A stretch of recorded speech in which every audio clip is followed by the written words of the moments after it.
Salut, ça va? Ça fait longtemps qu'on n'a pas discuté, toi et moi, et je reviens de façon plus constante avec une nouvelle vision, un nouvel objectif, parce que la dernière fois que je faisais ça, c'était dans un rythme qui ne me convenait pas, que ce soit mentalement et même physiquement parlant. Là, ça va un peu mieux petit à petit, et c'est pour ça que je reviens déjà pour te donner des nouvelles, mais aussi pour voir ensemble une nouvelle thématique.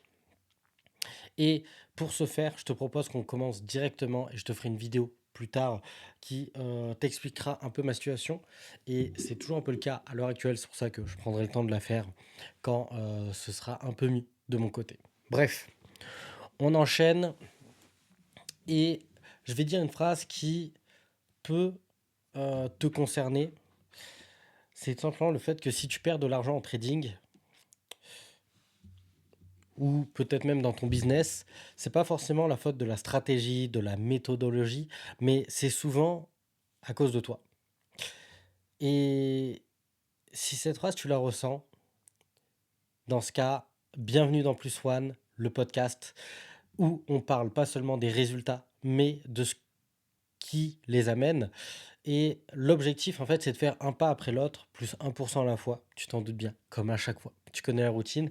Bref, si tu veux pouvoir progresser dans ton business ou même dans ton trading, et surtout dans ta tête, je t'invite évidemment à t'abonner, à liker, à commenter, parce que c'est ici, entre toi et moi, que tout va se jouer. Et pour ça, je vais commencer par te raconter une petite histoire. Ouais.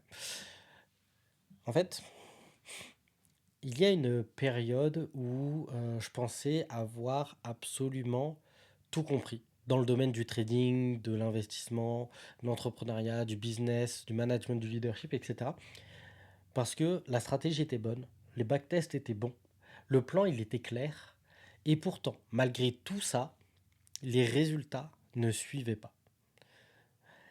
En fait, je forçais des trades, je sortais trop tôt, je faisais du revenge trading, et même si le plan fonctionnait, parfois je le changeais en plein milieu, sans savoir pourquoi. Et le pire, c'est que intérieurement, je savais que je faisais n'importe quoi. Mais je continuais quand même. Et un jour, après une série de trades que j'ai ratés, tout simplement, je me suis analysé moi-même plutôt que analyser mes performances, etc. Tu vois, je suis passé de l'analyse de mes résultats à de l'analyse purement personnelle.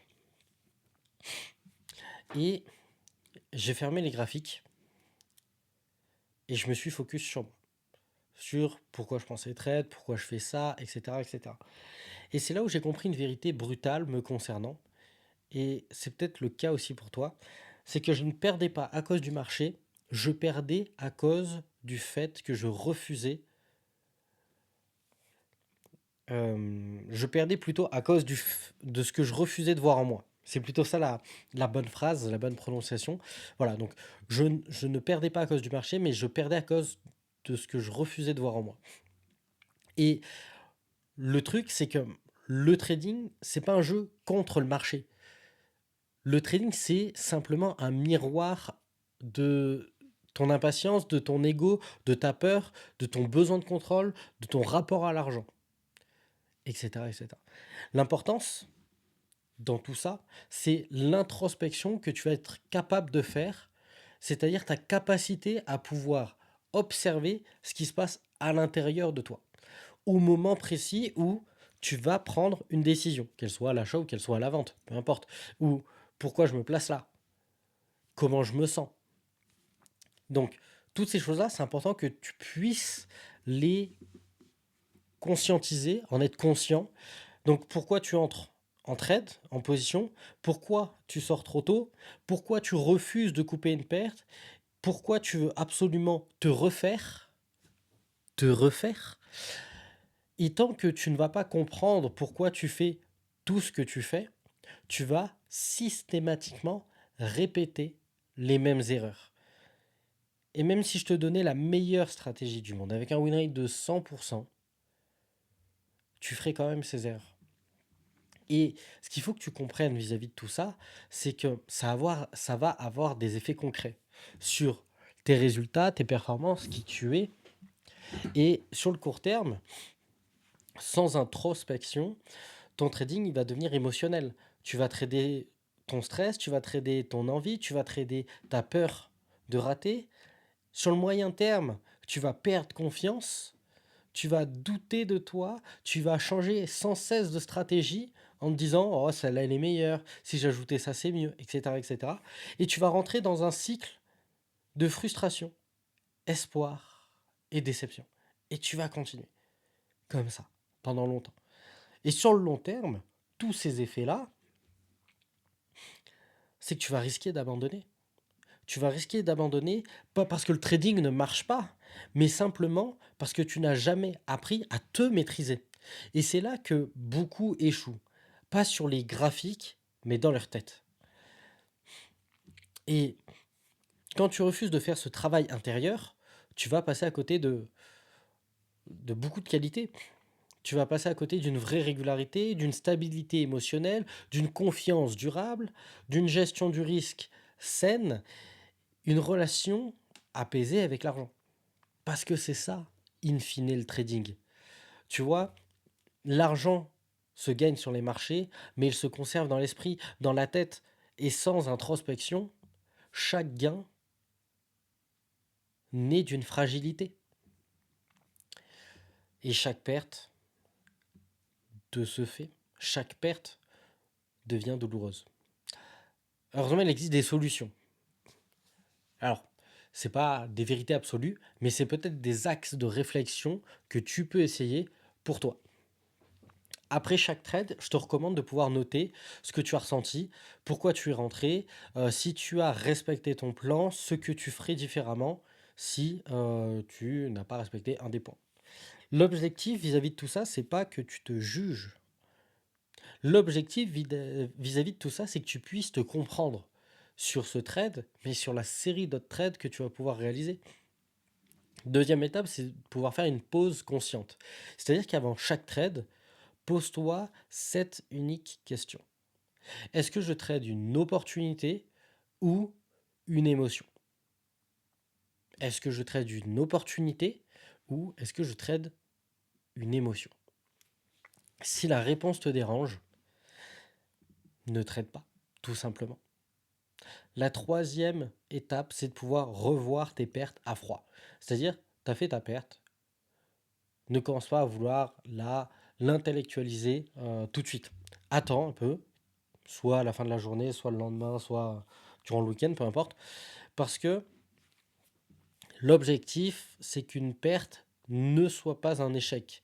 C'est une data, c'est une donnée que tu vas pouvoir analyser quand tu seras calme. Et il ne faut pas l'analyser quand ton ego il est blessé.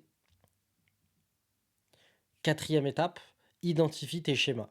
Est-ce que tu forces après une perte? Est-ce que tu sors trop tôt par peur? Est-ce que tu overtrades quand tu gagnes? Chaque schéma révèle une croyance. Et cinquième étape, séparer ton identité de ton PNL. Tu n'es pas ton trade. Tu n'es pas ton trade. Tu n'es pas ton résultat du jour. Ni celui de la semaine, ni celui du mois, ni celui de l'année, etc. Tu es le processus en entier que tu es en train de construire. Et je vais te donner 5 conseils qui vont être game changer. Ça va être des clés qui vont être puissantes pour toi. Un, le marché, il ne te doit absolument rien. Mais toi, tu te dois une discipline. Deuxième point, plus tu te connais, moins le marché te contrôle. Parce que tu ne vas pas être émotionnel. Tu vas être stratégique, analytique, mécanique. Tu ne seras pas contrôlé par le marché, mais par toi-même, puisque tu te connais, tu te maîtrises. Troisième point, si une perte te fait perdre le contrôle, ce n'est pas un problème de trading, c'est un problème émotionnel. Quatrième point, la régularité vient de la maîtrise de soi, pas du taux de réussite. Et ça revient un peu avec ce que je disais sur le PNL. Sépare ton win rate de qui tu es dans la même optique. Cinquième point, le trader rentable n'est pas le plus intelligent, mais le plus lucide. Et ainsi, Si tu veux vraiment progresser en trading, ne cherche pas seulement une nouvelle stratégie, une meilleure formation, un meilleur accompagnement. Cherche simplement une meilleure compréhension de toi-même. Parce qu'au final, le plus gros levier de ta performance, c'est pas ton capital, c'est ton mental. Et si cet épisode il t'a plu, si cet épisode t'a fait réaliser certaines choses concernant ton trading, si cet épisode il t'a apporté de la valeur, je t'invite sincèrement à pouvoir me soutenir au travers d'un simple like, d'un simple commentaire ou d'un abonnement. Comme ça, tu peux voir les prochains épisodes ou aller voir directement la chaîne pour voir les anciens épisodes, évidemment. Et si tu penses connaître des personnes qui sont dans cette situation-là, tu peux évidemment leur partager cette vidéo parce que l'objectif, c'est pas de chercher le coup d'éclat, c'est de chercher la constance et la discipline dans ton trading, mais aussi dans mon trading. Et il faut que tu vois un trade comme une prise de conscience. Plus 1% à la fois. Et c'est pour ça qu'on s'appelle plus one. Et je veux juste que tu retiennes cette dernière phase. En trading, tu ne vas pas battre le marché. Tu apprends à te battre toi-même. Passe une belle fin de journée et à la prochaine.